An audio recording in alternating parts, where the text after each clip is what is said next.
Hello everyone, welcome back to the channel. और constitution series में को आगे बढ़ाते हुए आज मैं आपके लिए लेके आया हूँ प्रियम्बल। हिंदी में इसको कहें तो प्रस्तावना है। दरअसल जो एक्चुअली हम लोग का संविधान जो लिखा हुआ है, तो कॉन्स्टिट्यूशन में उसके सबसे पहले पेज पे ही प्रियम्बल को लिखा गया है। प्रियम्बल को ऐड किया गया था एम्स एंड ऑब्जेक्टिव रेजोल्यूशन जो नेहरू जी ने पास करवाया था वहाँ पर, जो हमारी कॉन्स्टिट्यूएंट असेंबली थी, जहाँ पर बैठ करके सब लोगों ने डिस्कशंस किए थे और बाद में हमारा कॉन्स्टिट्यूशन बना था। तो ये एक जनरल कह सकते हैं कि जनरल नॉलेज के तौर पे लेक्चर है, सभी के लिए ये उतना ही इम्पोर्टेंट होगा। इससे हम लोग ये कोशिश करेंगे पता करने की कि जो प्रियम्बल है वो कहना क्या चाहता है। तो जनरली प्रियम्बल, इसको हिंदी में प्रस्तावना भी कहते हैं, इसमें अगर हम कह सकते हैं कि अंडरस्टैंडिंग बनानी हो, एक छोटे टर्म में कहें तो सीधा सीधा समरी है पूरे के पूरे कॉन्स्टिट्यूशन का, समरी। और यहाँ बात करें तो एक बार मैं इसको पूरा रीड कर लेता हूँ, फिर हम बात करेंगे कि इसमें कौन से वर्ड्स जो हैं उनका क्या मतलब होता है। और ये समझ लो कि पूरे संविधान के अंदर जो भी चीज़ें लिखी हैं उसको कॉम्पैक्ट करके, बहुत छोटा करके यहाँ एक साथ सारा कुछ लिख दिया गया है। तो पहले पढ़ लेते हैं द कॉन्स्टिट्यूशन ऑफ इंडिया, उसका ये समरी है प्रियम्बल। प्रियम्बल में क्या लिखा है? We the people of India having solemnly resolved to constitute India into a sovereign, socialist, secular, democratic republic, and to secure to all its citizens justice, social, economic, and political, liberty of thoughts, expression, belief, faith, and worship, equality of status and of opportunity, and to impose among them all, and to promote among them all fraternity, assuring the dignity of the individual and the unity and integrity of the nation. Last में लिखा है इन our constituent assembly this 26 of नवंबर। ये देखो, ये वही वाला date है जो लास्ट कॉन्स्टिट्यूशन वाला लेक्चर था, उसमें मैंने 26 नवंबर 1949 बताया था। जिसने नहीं देखा है मैं लिंक डिस्क्रिप्शन में दे दूंगा, जाके दोबारा से देख लेना। फिर से पढ़ते हैं इसको। In our constituent assembly this 26 of November 1949 do hereby adopt enact and give to ourselves this constitution. ये है पूरा का पूरा प्रियम्बल, प्रस्तावना। जो भी एनसीईआरटी की सरकारी बुक्स हम लोग इस्तेमाल करते हैं, तो उसमें भी जो फर्स्ट या सेकंड पेज होता है उस पर ये सिमिलर चीज़ प्रिंटेड होती है। लगभग हर सरकारी किताब पे जो एनसीईआरटी वाली आती है उसमें ये फर्स्ट या सेकंड पेज पे प्रिंट होता ही होता है। तो जिन लोगों ने केयर नहीं किया एक बार देख लेना ध्यान से। अब बारी बारी से इसके वर्ड्स पे जाएं तो एक एक वर्ड को हम लोग पहले देख लेते हैं। तो यहाँ से शुरू करें तो सबसे पहले ही इसमें लिख दिया गया है we the people of India. यहाँ पर we the people of India लिखने का क्या मतलब है? पहले तो एक बात समझ लो, ये लिया कहाँ से गया है? अमेरिका से। अमेरिका में भी प्रियम्बल है और अमेरिका का प्रियम्बल भी ऐसे ही स्टार्ट होता है, वहाँ पर बस ये लिखा गया है कि we the people of America. हमारा यहाँ पर जो प्रियम्बल है हमने लिखा है we the people of India. यहाँ we the people of India देखो थोड़ा सा ब्लॉक लेटर्स में है ना, और हाईलाइटेड है। वो इसलिए क्योंकि ये बताना चाहता है कि पूरे कॉन्स्टिट्यूशन को जो पावर मिल रही है वो इंडियन पीपल से मिल रही है। यहाँ यानी कि हमारे देश में जो पावर है, पावर का सोर्स है, वो यहाँ की जनता है। Having solemnly resolve to constitute India into a, तो भारत को हम लोग बनाना जो है, एक साथ हमने ये रिजॉल्व किया है, ये डिस्कशन करके हम इस मुद्दे पे आए हैं कि भारत को हम क्या करेंगे, एक सॉवरेन कंट्री बना रहे हैं। सॉवरेन का मतलब क्या हुआ? तो पहला वर्ड सॉवरेन, हिंदी में बात करें तो इसका मतलब होता है संप्रभु। संप्रभु मीन्स इंडिया जो है, मान लो कि इंडिया अभी कोई डिसीजन ले रहा है, बाहर यूएसए बार बार उसमें टांग अड़ा रहा है, तो इंडिया इंडिपेंडेंट है। अपने डिसीजन जो है, अपनी भलाई के लिए, अपने सही के लिए, क्या गलत है क्या सही है, वो इंडिया इंडिपेंडेंट तरीके से, मतलब कि कह सकते हैं कि आज़ाद तरीके से, बिना किसी बाहरी इंटरफेरेंस के खुद से फैसले लेना लेगा। ये इसी वर्ड को अगर पूरे सेंटेंस को एक वर्ड में अगर कॉम्पैक्ट कर दें तो उसको हम लोग सॉवरेन बोलते हैं। सॉवरेन का मतलब सीधा सीधा हम किसी के ऊपर निर्भर नहीं है, ठीक है। हम सेल्फ रिलायंट हैं, सॉवरेन, अपने फैसले हम खुद से लेंगे। दूसरा वर्ड जो बात करें तो दूसरा वर्ड है यहाँ पर सोशलिस्ट। सोशलिस्ट का मतलब समाजवाद, समाजवादी।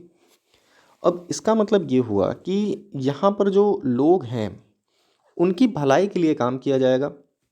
जनरली लोगों की भलाई, लोगों का जो प्रमोशन है, लाइक उनका कोई भी दिक्कत हो रही है तो वो, यहाँ देश है, एज अ कंट्री हम लोग लोगों की जो सेवा है उसको पहले करेंगे। नेक्स्ट जो वर्ड आता है वो है सेकुलर। सेकुलर का मतलब क्या? तो धर्मनिरपेक्ष वर्ड होता है, धर्मनिरपेक्ष। इसका मतलब ये हुआ कि धर्म के नाम पर कहीं पर भी कोई भेदभाव नहीं होगा, सभी धर्मों का बराबर तरीके से सम्मान किया जाएगा। इसीलिए देखो हमारे यहाँ कोई ऐसा रूल नहीं है, हमारे यहाँ एक मुस्लिम भी राष्ट्रपति बन जाता है, एक हिंदू भी राष्ट्रपति बन जाता है। तो इंडिया के अंदर ऐसा कोई रिलीजन को लेकर के बाउंडेशन नहीं है। वहीं पाकिस्तान में बात करें तो वहाँ का नेशनल रिलीजन भी है इस्लाम, वहाँ का नेशनल रिलीजन है। बट इंडिया के अंदर ऐसा कुछ नहीं है। इंडिया के अंदर, इंडिया जो है वो एक सेकुलर कंट्री है, इसका मतलब धर्मनिरपेक्ष कंट्री है।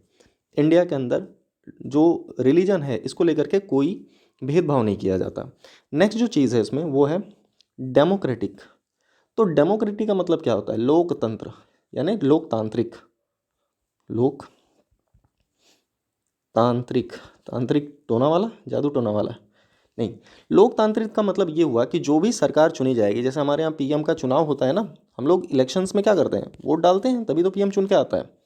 तो यहाँ पर डेमोक्रेटिक का मतलब ये हुआ कि लोकतांत्रिक तरीके से जो भी बड़े फैसले लेने होंगे वो एक कोई आदमी बैठ करके अकेले नहीं लेगा, अलग जो एक लोगों का पूरा समूह है वहाँ पर उस फैसले को लोगों के बीच से निकलवाया जाएगा। लाइक जो भी डिसीजंस लेने होंगे मिलजुल के लिया जाएगा, वो होती है डेमोक्रेसी। नेक्स्ट जो चीज़ है वो है रिपब्लिक। एक और वर्ड इसमें ऐड हुआ है, वो क्या है? रिपब्लिक। अब रिपब्लिक का मतलब तो देखो, एक्चुअली में जब हम लोग उसमें कॉन्स्टिट्यूशन वाला फर्स्ट चैप्टर पढ़ रहे थे तो उसमें हमने देखा था कि इंडिया आज़ाद तो 1947 में हुआ था, लेकिन इसको हम लोग इंडिपेंडेंस डे मनाते हैं।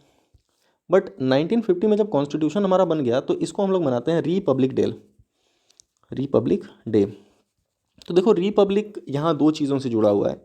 एक तो ये है कि हमारे यहाँ जो भी चीज़ें हैं, जो भी रूल्स एंड रेगुलेशंस हैं, लाइक जो भी पावर्स दी जाती हैं सबको, ये सब कुछ होता है रिपब्लिक के अंडर में हम बात कर रहे हैं। वो होता है, एक तो कॉन्स्टिट्यूशन होगा देश का, कॉन्स्टिट्यूशन बेस्ड गवर्नमेंट होगी, और दूसरा ये है कि हेड ऑफ द स्टेट। अब यहाँ स्टेट का मतलब कोई राज्य नहीं है अपना, लाइक यूपी बिहार नहीं। स्टेट जब भी संविधान के अंदर लिखा होगा उसका मतलब होगा देश, राष्ट्र।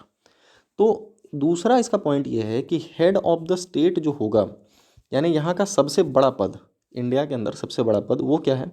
वो है प्रेसिडेंट का। तो इंडिया के अंदर हेड ऑफ द स्टेट जो होगा प्रेसिडेंट, देखो प्रेसिडेंट का भी चुनाव होता है, यानी ये जो होगा वो इलेक्टेड होगा। इट मीन्स जो हेड ऑफ द स्टेट होगा, जो कि हमारे यहाँ प्रेसिडेंट होता है, वो क्या होगा? वो होगा इलेक्टेड। इलेक्टेड का मतलब चुनाव होगा इसका। तो ये चीज़ होता है रिपब्लिक का मतलब। इसीलिए जब भी हम पासपोर्ट वगैरह देखते हैं ना, तो वहाँ पर लिखा क्या होता है? वहाँ पर लिखा होता है रिपब्लिक ऑफ इंडिया। पासपोर्ट के ऊपर कभी भी ध्यान से देखना, वहाँ लिखा होता है रिपब्लिक ऑफ इंडिया। जबकि यही चीज़ जा करके अगर हम ऑस्ट्रेलिया के अंदर देखें ना, ऑस्ट्रेलिया के पासपोर्ट पे रिपब्लिक ऑफ ऑस्ट्रेलिया नहीं लिखा होगा। रीज़न क्या है? रीज़न ये है कि ऑस्ट्रेलिया भी, जैसे यहाँ पर हम लोग एक वर्ल्ड मैप बना लें, यहाँ ऑस्ट्रेलिया है, तो एक समय में ऑस्ट्रेलिया भी कभी ना कहीं ब्रिटेन की कॉलोनी थी। और इसके बाद क्या हुआ कि ब्रिटेन वाले यहाँ से चले तो गए। ऑस्ट्रेलिया में पीएम का चुनाव तो इंडिपेंडेंट तरीके से होता है, जैसे हमारे यहाँ होता है, वैसे ही वहाँ प्रधानमंत्री चुने जाते हैं। लेकिन क्या है, ऑस्ट्रेलिया में प्रेसिडेंट का कोई पद नहीं है। ऑस्ट्रेलिया में जो सबसे बड़ा पद है, जो हेड ऑफ द स्टेट कहा जाएगा ना, जैसे अपने यहाँ प्रेसिडेंट है, तो ऑस्ट्रेलिया के अंदर प्रेसिडेंट नहीं है। ऑस्ट्रेलिया के अंदर प्रेसिडेंट नहीं है तो यहाँ हेड ऑफ द स्टेट कौन है? तो इस ब्रिटेन की जो अभी किंग चार्ल्स बन गए हैं, पहले तो एलिजाबेथ थी, तो ब्रिटेन का जो राजा या रानी होगा वही हेड ऑफ द स्टेट होगा ऑस्ट्रेलिया का। आज भी, ये आज भी है। और इसको हम लोग बोलते हैं डोमिनियन। डोमिनियन में सिंपली कोई भी एक देश है, वो किसी का गुलाम रहा है, आज़ादी के बाद भी उस देश का पीएम तो चुना जाएगा उसी देश के द्वारा, लेकिन उस देश का जो हेड ऑफ द स्टेट होगा, यानी प्रेसिडेंट का जो पद होगा, वो रिजर्व कर दिया जाता है जहाँ से जिसने उसके ऊपर कब्जा किया था उसका राजा या रानी यहाँ का हेड ऑफ द स्टेट होगा। तो इसलिए इंडिया एक रिपब्लिक है, क्योंकि यहाँ हमारे यहाँ जो हेड ऑफ द स्टेट है वो हम लोग खुद से चुनते हैं।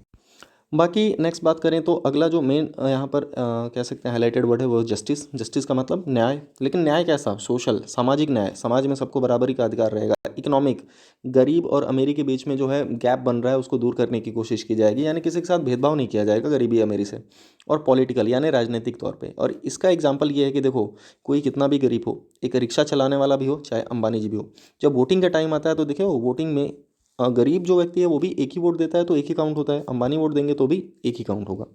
तो यानी कि सबको न्याय दिया गया है, सामाजिक, आर्थिक और पॉलिटिकल, राजनैतिक, हर टाइप से। नेक्स्ट जो चीज़ है वो क्या है, तो वो वर्ड है लिबर्टी। लिबर्टी का मतलब क्या होता है, फ्रीडम, आज़ादी।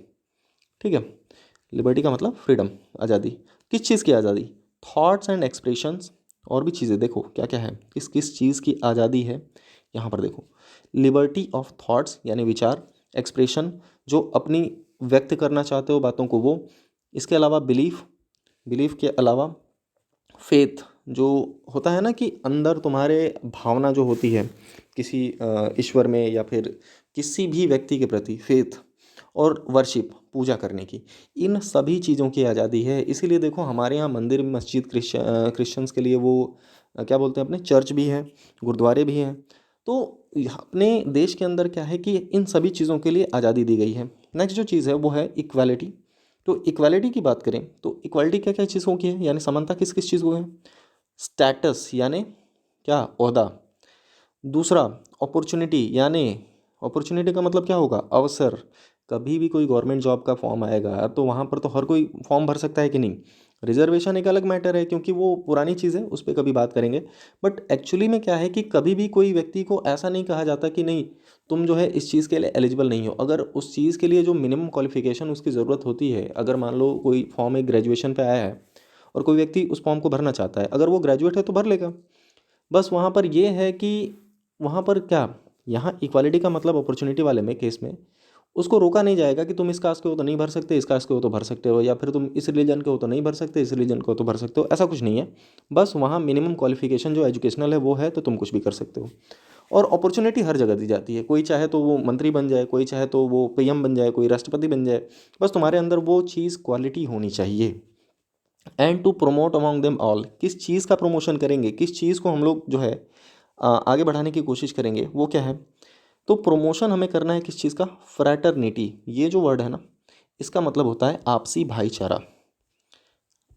एक क्वेश्चन मेरे पास है, ये बताओ हमेशा हम भाईचारा क्यों बोलते हैं, बहनचारा क्यों नहीं बोलते हैं। किसी को पता है तो कमेंट बॉक्स में बता देगा। आपसी भाईचारा, सभी के बीच में आपसी भाईचारे को प्रमोट किया जाएगा, ठीक है, इसको बढ़ावा दिया जाएगा। और assuring the dignity of individual and the unity and integrity of the nation. Dignity of the individual का मतलब ये होता है कि लोगों का जो सम्मान होता है ना, उसको भी हम लोग ठेस नहीं पहुंचाएंगे, सबका आत्मसम्मान बनाया जाएगा, मेंटेन रहेगा। और यूनिटी साथ साथ and integrity of nation, Bharat की एकता और अखंडता, क्योंकि देखो यहाँ पे डाइवर्सिटी बहुत ज़्यादा है, अलग टाइप के लोग, अलग अलग भाषाएं हैं, अलग टाइप का पहनावा है, अलग टाइप के खाने हैं, लेकिन इन बहुत सारे विभिन्नताओं में भी देश की यूनिटी, एकता को बनाए रखेंगे। इसके बाद नेक्स्ट जो चीज़ है वो, मेन जो वर्ड्स थे वो हमारे खत्म हो गए। लास्ट में ये जो पैरा है, इस पैरा में क्या लिखा है, इन और कॉन्स्टिट्यूएंट असेंबली, वही असेंबली जहाँ पर डिस्कशंस किए गए थे बहुत सारे, जहाँ हमने कॉन्स्टिट्यूशन बनाया था। कब, 26 डे ऑफ नवंबर, यानी 26 नवंबर को। कब, 1949 को। हमने खुद को क्या किया, हियर बाई अडॉप्ट, यानी अडॉप्ट कर लिया, जो संविधान हमने बनाया था उसको अडॉप्ट कर लिया। इनैक्ट, यानी एक्ट का मतलब क्या होता है, कानून लागू करना। And give to ourselves this constitution, ये संविधान जो है हमने खुद को प्रोवाइड किया हुआ है, यानी हम भारत के लोगों ने खुद को प्रोवाइड किया है। तो ये कम्प्लीटली था प्रियम्बल के ऊपर। आई होप आपको लेक्चर पसंद आया होगा। बाकी अगर कोई डाउट होता है तो वो कमेंट बॉक्स में करके पूछ सकते हैं। Till then keep watching, keep learning, thank you.